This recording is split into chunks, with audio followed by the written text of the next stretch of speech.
Three, two, one. The Renegade Show. Boom! And we are on. Hello, everybody. Welcome to another exciting episode of the Renegade Show. And today I have the honor and pleasure to introduce one of the renegades that I have been observing from afar from a long time. She comes from my home region in Southeast Asia. Her name is Juliana Cen, and she is one of the most influential leaders in business and technology in Asia. And so today I am glad that we have Juliana on the pod. Welcome to the pod, Juliana. Thank you so much, Kelvin. I'm very glad that I can participate in this pod. Thank you. And Yeah. so for our listeners who are listening for the first time to the Renegade Show, this show is really about people who go against the grain, people who are innovators who didn't take the path that was really open to everybody. So you have a very unique story, Juliana, and I would really love if you could share with our listeners a little bit of your background, where you came from, your alumni, and how you found yourself in technology and business. Okay, sure. So I think I will start a bit about my childhood first. So I was born in the small town in Indonesia called Pematang Siantar. I'm not sure if the audience know this place. It's a small town with only 250,000 people.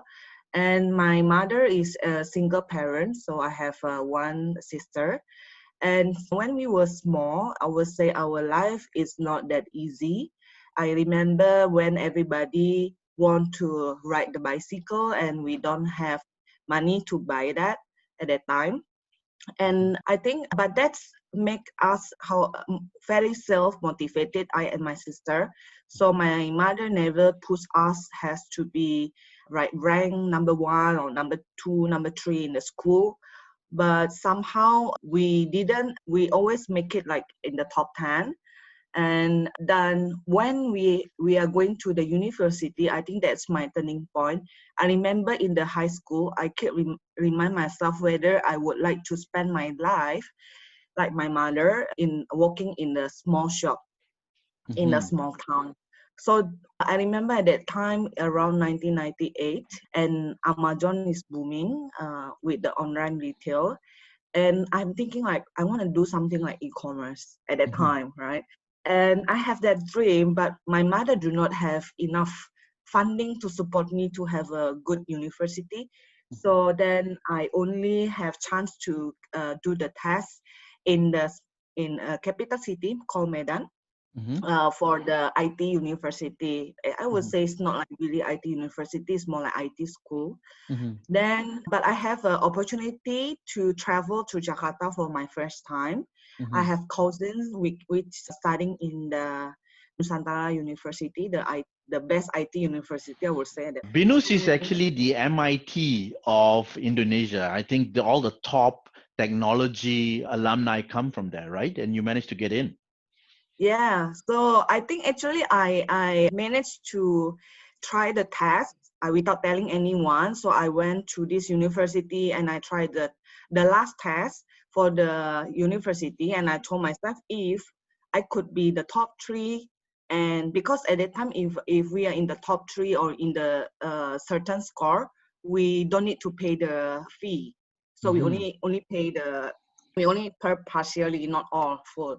And I think that would be great, right? So, but actually I don't have any preparation. I only have very big motivation. I want to in, and surprisingly I make it, and I kind of in the top high score. So I don't need to pay the, I would say like the first fee or something. It's quite Mm-hmm. big amount at the time. Yeah. Yeah, so and then I go back, I remember we have a very tough discussion because we are from a big family. My mother is single parent. I remember all my uncles disagree. I went to Jakarta and leave my mother in a small town with my sister. Mm-hmm. But then my aunts, which is they are very agree that, oh yeah, we are as women, we need to also change. We don't necessarily have to become a housewife and stay in a small town, right? Then I remember I'm very appreciative that my mother is very open mind. I know it's very hard at that time for her to let me go, but she support whatever decision I made, and I make decision that I want to change my life. I don't want just to spend my life in a small town, running a small shop, right, or become a housewife. And Live. that must have Yeah. been really difficult, because I've been to Indonesia, and if you see the role of women, even though you had a woman president, Megawati Sukarno Putri, right? Predominantly, a lot of the women in Indonesia was really playing the role of a housewife. So therefore, what you did was really against the norm, I would believe, have coming from a single mother and doing that. How did it feel for you? Did you get any support and motivation from the men around you, your uncles, your relatives, or were you primarily just driven from the support of your sister and your mother? Yeah, I would say at the time, most of the men family, men like my uncles, they didn't agree, right? Hmm. They think maybe I just have a university or the IT school, do not go so far. I'm a woman. I have my mother and a sister, but I'm very glad that my mother is very open mind. My sister support me a lot. My friends support me. My aunt support me. I remember we have that discussion at night between my uncle and my aunts, and they have an agreement whether I go or I not go. But Hmm. then I finally make it like, okay, I will go, and I make actually at that time make a commitment. I'm not like a very top three rank students actually in the school. Not like a lot of students, they always like number one, number two, but I'm not. But I make a commitment to myself. I need to make sure my GPA is 4.0 Hmm. so that I will continue to get the scholarship from the university. And at that time, I will make my mother proud and not very difficult to support me. Yeah, Hmm. and I make it through. I think I got the scholarship for 7 times. I think until I cannot get it anymore, right? Because of the timing. Then Hmm. yeah, and that's when I start to work before I graduate. And I actually, at that time, I would say it's very interesting when I study in university. I have no background of computer. Hmm. I only know Word, right? I practice Word at school, but Hmm. I don't know like at that time like C, C++. I remember when I have a first examination, I really don't understand. I think it's like a robot language. Yeah. I don't understand at all. And Hmm. I got D, almost failed. I Interesting. almost failed for my mid test. Yeah. And it's interesting from having that very little comprehension. If you look at the biography you have, you were the country general manager or country lead for Asus, which is really a big hardware computer server company in the world. And it was really interesting because you rose up in your career to become a general manager or a country lead in Asus, but then you made a switch. You did a 180 and you moved from hardware to software, now leading Microsoft in that region. So I'd like to understand from you what was the triangulation or the calculation that you made to actually shift your technology background from running a hardware company, which is really in and of itself a very competitive and tough business, to software. What was the thinking behind it, and how did you make that transition? Okay. Yeah. That's my second turning point in my life, I would say. Hmm. And I remember at that year, I have the confusion in my life, like whether I would continue. I know I have a very good opportunity in Asus. I've been very close with the management as well, and we close with the team, and we are in the peak of the performance. We hit the 50% of market share for the Hmm. consumer notebook. But then I have a like doubt, right, whether this is what I want, because I think at the end I have that calculation, I have that comparison, Hmm. whether I'm in Asus, I got all those praise, those benefits, right? At that time we engaged with a lot of celebrities for our smartphone business. I was in the Metro TV program for the techno launch, and then yeah, and it's very stable, very comfort, right? But Hmm. then I feel like I need to jump out for this from this comfort. Mm-hmm. I need to make myself more competitive again. I need to learn. I Mm-hmm. think at that time, I think the key is I feel like I want to learn something. So at that time, before I left, actually I already start to keep thinking about this. I talked to my boss at that time, our APEC GM for Mm-hmm. Asus at that time, Mm-hmm. and then he allowed me to have like I can go back from the office at 4 and I can study whatever I want.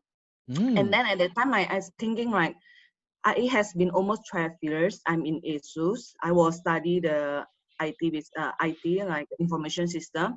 Mm-hmm. But I'm wondering like how is the IT right now, right? I mean like really the solution in the software.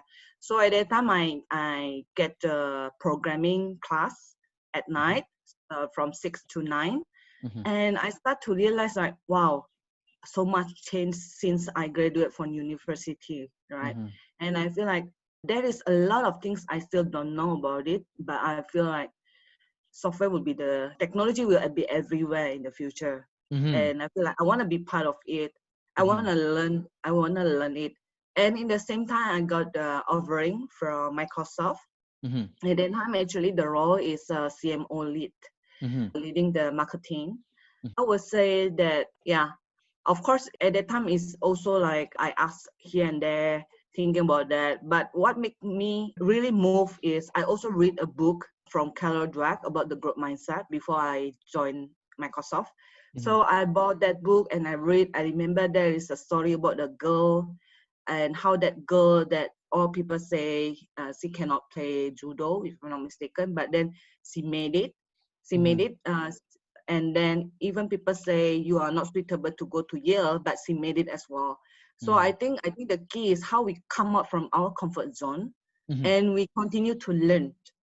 And Yeah. that's really moved me, right? So if you ask me, of course I'm scared. I mean, like I'm very familiar with the hardware. I mean, I know very well already with Yeah. all those notebooks, supply chains, right? I know very well all the channels, all the market, everything. Right. And then I need to jump and Mm-hmm. need to start from zero. I Yeah. got nothing about the software and the commercial business. Yeah, but then I made it. Yeah, and it's interesting. I'm not sure you had made the calculation to jump from hardware to software, but the reality is the gross margins, the unit economics of software business is much more lucrative compared to the hardware business. And at the end of the day, the hardware business is really a business to the race or to the bottom, right? Because at the end of the day, Yeah. it's going to be impacted by fixed costs. It's going to be impacted by labor shortages, supply chain, but at the end of the day, software is digital, right? And you could effectively leapfrog. So did those things came into your thinking?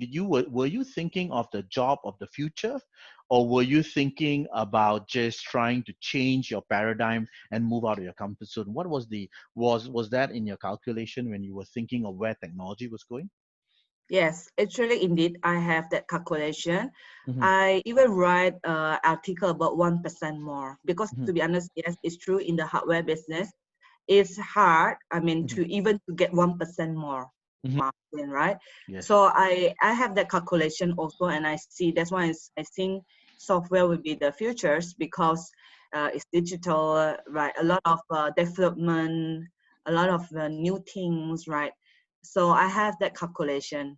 Yeah, and it's interesting because when I talk to a lot of people, especially in Asia, because the way the technology is moving, Asia had kind of leapfrog North America because they went from not having a lot of computers and straight into mobile, effectively for most of the region. And Indonesia being the youngest nation and the most populous nation is probably one of the highest mobile users. So making that jump from hardware to software, and then now you're looking at wetware or brain power, which is really artificial intelligence. And Microsoft is now in the forefront of not only the software industry, but the AI industry. So is your horizon also looking towards the future and kind of driving to AI and machine learning and wetware?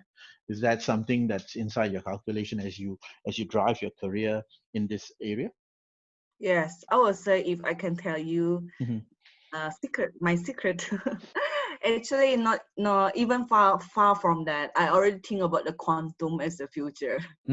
Yeah. So you're keeping yourself abreast, and it's interesting because for a lot of Indonesians, right? If you look at GDP per capita, they are not living in. If you were to compare the Indonesian living standard to say the Singaporeans or even Hong Kong or China, the GDP is still lagging behind a lot of these developing countries simply because of the way the wealth is spread and things are organized. So as a woman, as an executive, as a leader, what is your vision for Indonesia? How can an Indonesian girl listening to this podcast many years from now, because this thing will live on forever, what can she do given the earning and the money that's required to break into technology? What can they do? I think nowadays there's a lot of, I think first things first, nowadays a lot of online course available, right? Mhm, Even is free one like Microsoft also provide. And I think as a girl, we should also take some time.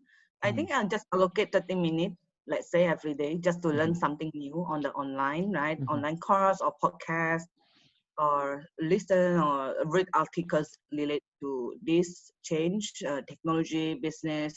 I think that will be good, right? If mhm. we continue to fill in our knowledge about that and also to continue to sharpen our skill towards that. Yeah.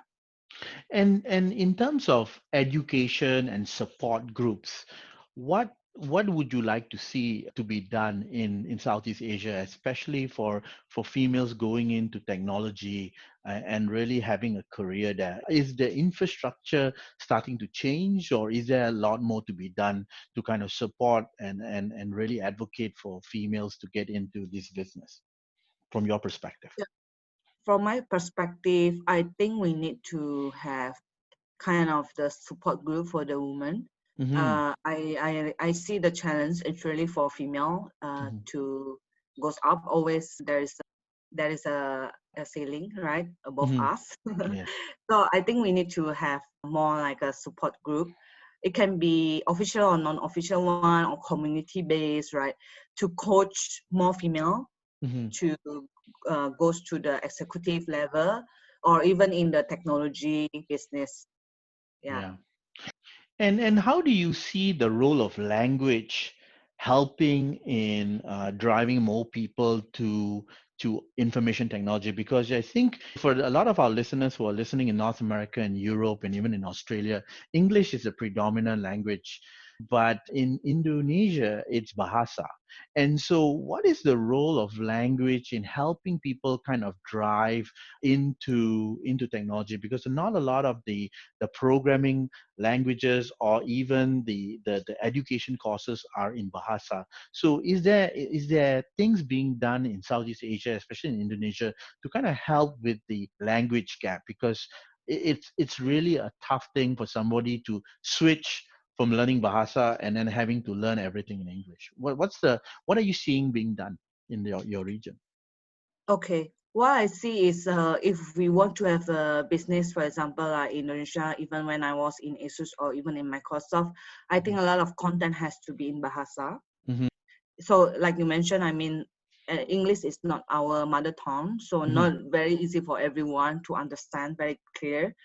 And what I see the gap, one is a good thing is a lot of courses, like specifically in technology, and they already start to have bahasa because they are Mm-hmm. from local startup.